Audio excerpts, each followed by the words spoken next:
깎일 때 끌려가는 그 토수장이라는 것처럼 그는 아무 입에 열지 않으셨다라고 성경은 말씀하고 있습니다.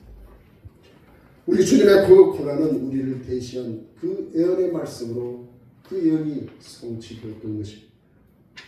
따라서 우리 인간들은 모두 다 죄인이라는 것이죠. 성경은 그렇게 규정하고 있어요. 로마서 3장 23절에 모든 사람이 죄를 범하였음에 하나님의 영광에 이르지 못하더니라고 말씀하고 있습니다. 여기에 그 죄인된 그 대상은 6장 23절에 말씀하고 있습니다. 죄의 삭은 사망이라고 말합니다. 여기에 대해서 우리 하나님께서는 철저하게 하나님의 섭리 가운데 무슨 일을 설치해 놓으셨어요. 히브리서 9장 27절에 보면 한 번 죽는 것은 사람이 정하신 것이요 그 후에는 심판이 있습니다. 우리는 모두 다 죄인이었고 죄인된 우리는 사망으로 그것을 갚아야만 하고, 또한 하나님께서는 한 번 죽는 것은 우리에게 정해진 것이었는데 그 끝에는 심판이 있다고 말씀하고 있다는 것이죠. 따라서 그 심판 후에는 넷의 지옥이 있다는 것입니다. 죄 문제를 해결하지 않고는 제가 죽은 후에 영원한 사망인 그 지옥의 영원한 고통을 겪어야만 할 것이라고 말씀하고 있다는 것입니다. 제가 지난번에 TV에 유재석의 유퀴즈라는 곳을 잠깐 보게 되었어요. 그곳에 소방관 둘이 나와서 인터뷰를 유재석과 하더군요.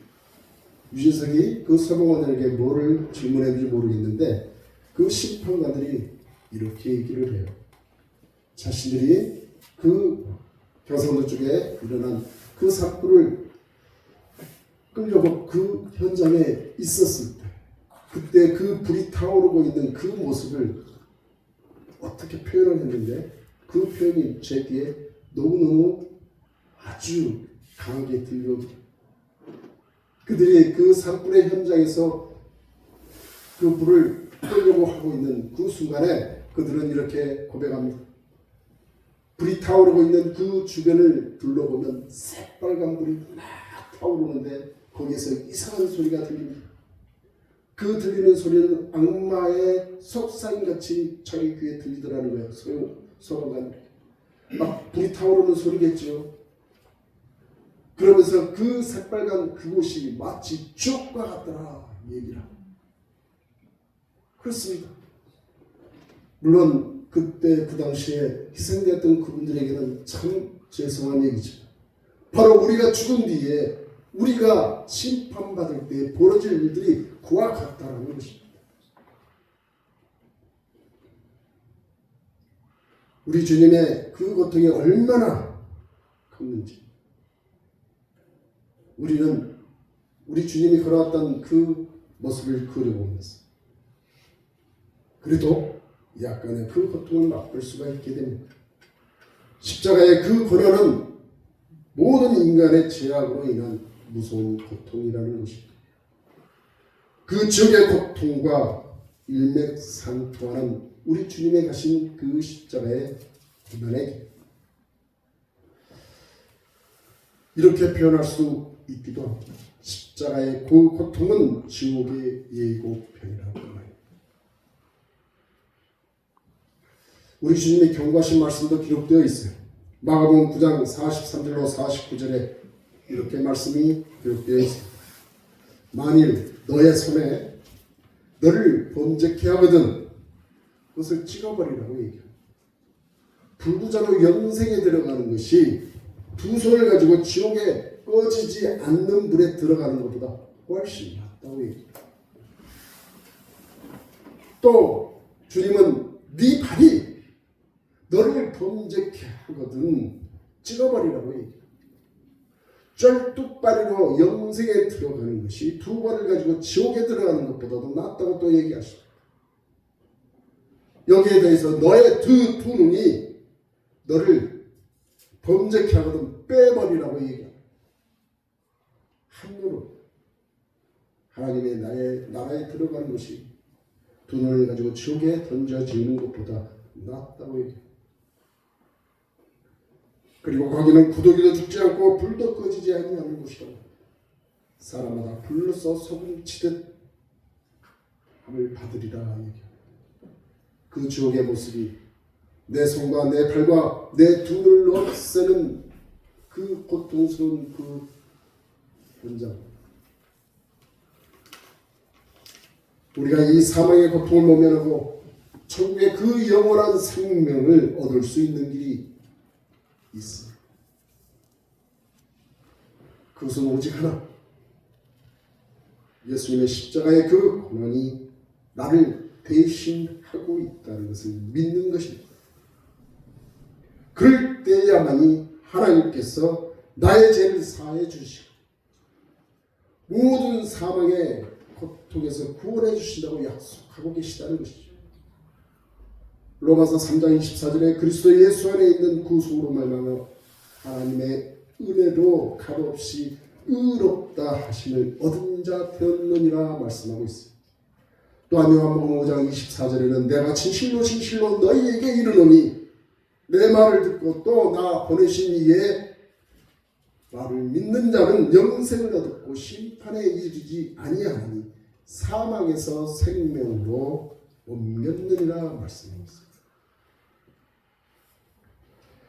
따라서 여러분, 내가 걸어가야 할 그 골고다의 언덕길, 내가 짊어져야 할 그 십자가, 내가 못 박혀 십자가에 죽어야만 했던 그 십자가였던 것을 우리 주님께서 대신 주셨다는 것을 믿는 여러분이 되시기를 바랍니다.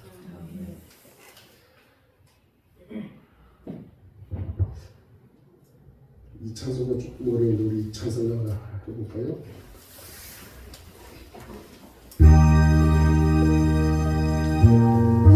너희 성부가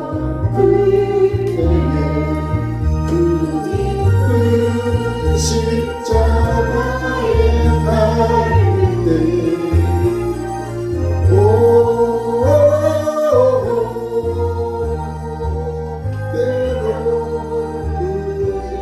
때로 나는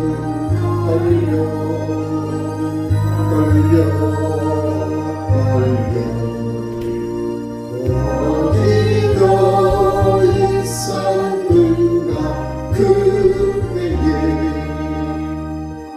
어디 너 있었는가 그때에 주님 그 나무 위에 달릴 때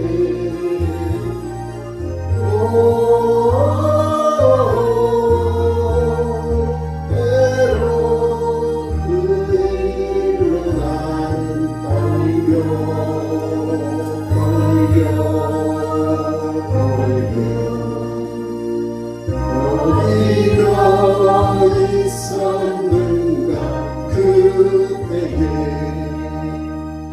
어디 너 있었는가 그때에 그 밝은 빛을 비울 때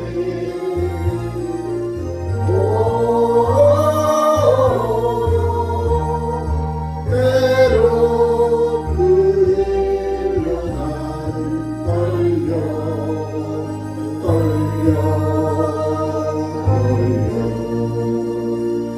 어디 너 있었는가 그때에 어디 너 있었는가 그때에 주님 그 무덤 속에 니를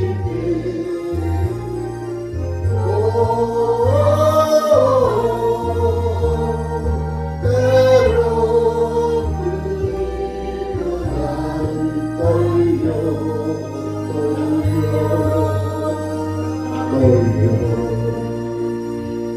어디 너 있었는가 그때에 어디 너 있었는가 그때에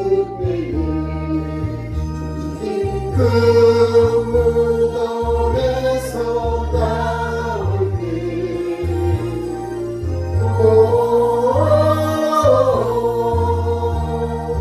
때론 그 일로 주께 영광 거기 너 있었는가 그때에. 여러분은 거기 있었습니다. 여러분은 거기에 분명히 있었습니다. 이처럼 믿음이란 내가 주님과 함께하는 것입니다. 그분이 십자가에 죽은 것을 나의 죽음으로 인식하는 것입니다. 이렇게 되면 저와 여러분은 이제 더 이상 죄에 대해 책임질 필요가 없는 것입니다. 나의 죄를 예수님께 다 넘겨드리고 주님의 그 의를 내가 받게 되는 것입니다. 부디 이 사실을 기억하시고 우리 주님의 걸어갔던 그 골고다의 언덕길, 그 십자가를 묵상하시면서 구원받은 은혜에 감격하시는 여러분이 되시길 주님의 이름으로 축원을 드립니다. 그렇다면 우리가 걸어가야 할 그 골고다, 그것은 바로 자기 십자가를 지고 가는 삶에만 한다는 것입니다. 예수님이 십자가를 지고 그 골고다의 언덕길을 가실 때 그 행렬을 따라가는 사람들이 있다고 얘기하고 있습니다. 오늘 26절과 27절에 그분들이 나오죠. 누가 그 행렬에 동참을 했습니까? 구레네 시몬이 시골에서 올라오다가 예수님의 행렬을 만나서 합류하게 됩니다. 그리고 많은 백성들이 있었다고 말씀하고 있습니다.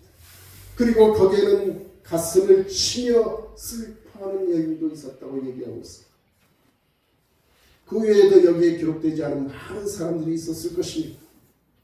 어머니였던 마리아, 제자 요한, 그리고 예수님을 고소했던 대제사장들과 서기관들, 그리고 유다의 그 당국자, 사형을 집행했던 로마의 군병들, 그리고 십자가와 함께 우리 주님이 달리신 그 옆에 있었던 가문들, 십자가와 상관이 없는 구경과 핍박자가 있었다는 것입니다.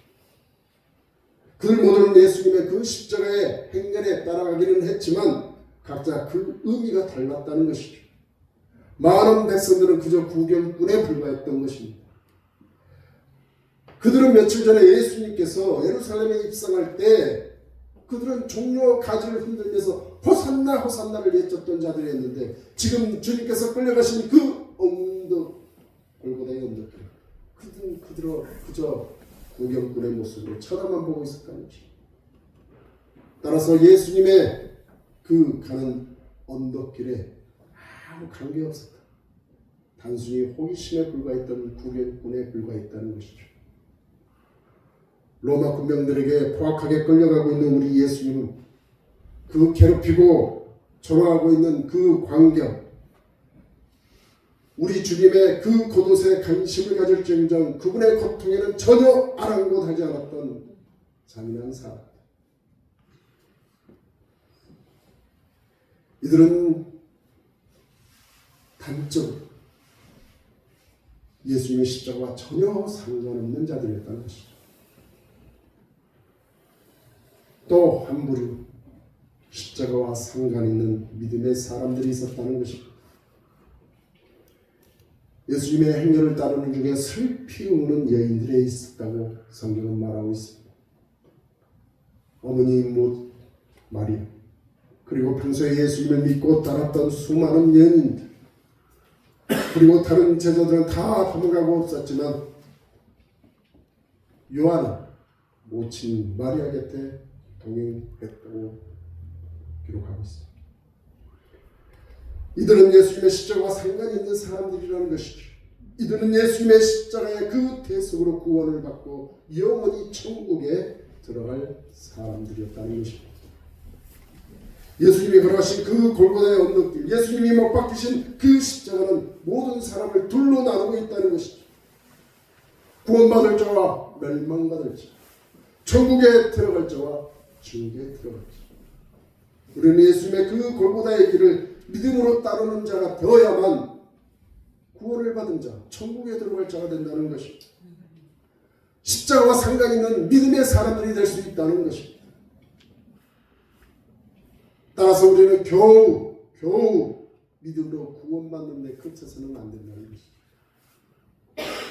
구원을 위해서 믿음으로 충분하지만 구원받은 이후에 하나님의 백성이요 예수님의 제자가 된 우리에게 더 이상의 요구 조건이 필요하다는 것입니다. 우리 주님은 2000년 골고다의 그 길을 가셨고 십자가를 지셨어요. 그 한번으로 영원한 그 속죄, 대속을 이루어 주신 우리 주님이었던 것입니다.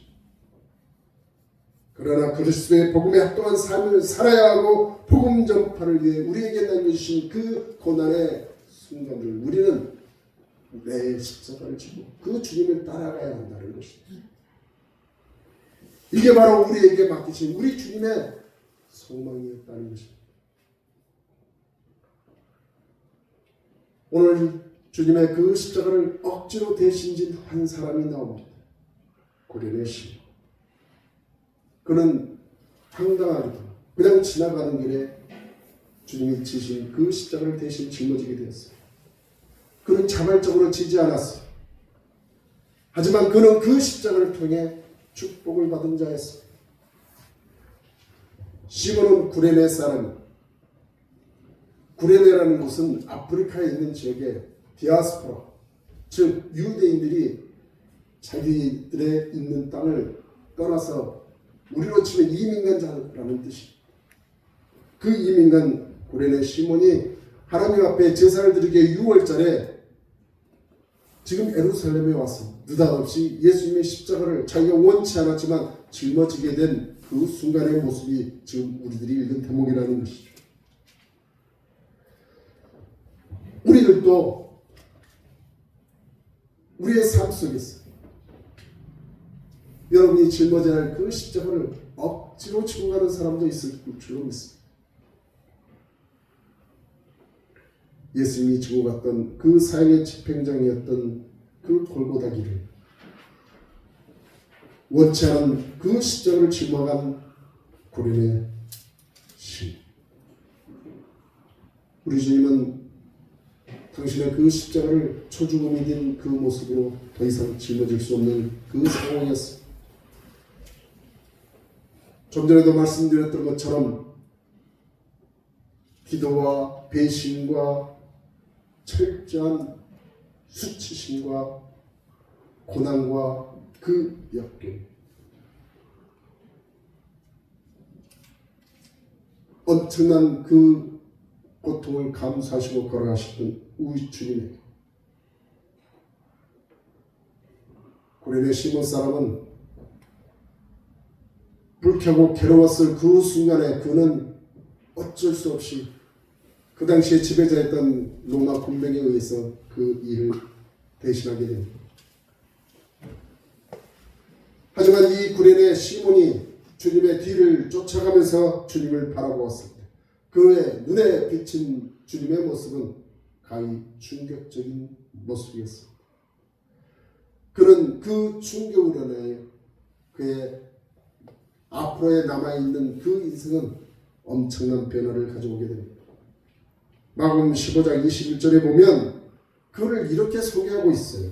그를 알렉산더와 루포의 아버지로 소개하고 있습니다. 마가복음에서.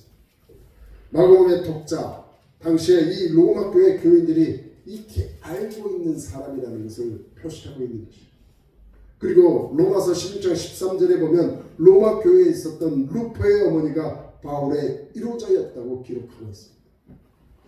따라서 이 모든 기록들을 종합해 볼 때 이 구레네 시몬이 예수님을 만나서 회개를 하게 되었고 그 후에 온 식구가 예수님을 따르는 자가 되었음을 우리는 미루어 짐작할 수 있다는 것입니다. 구레네 시몬은 예수님이 지신 그 십자가를 뒤에서 함께 지고 갔습니다. 바로 이 모습이 우리 그리스도인들에게 하나의 상징적인 그 그림을 보여주고 있다는 것입니다. 십자가를 지고 예수님을 따르는 삶이 요구된다는 것입니다. 여러분들에게 다 감당해야 할 십자가가 있다는 것입니다.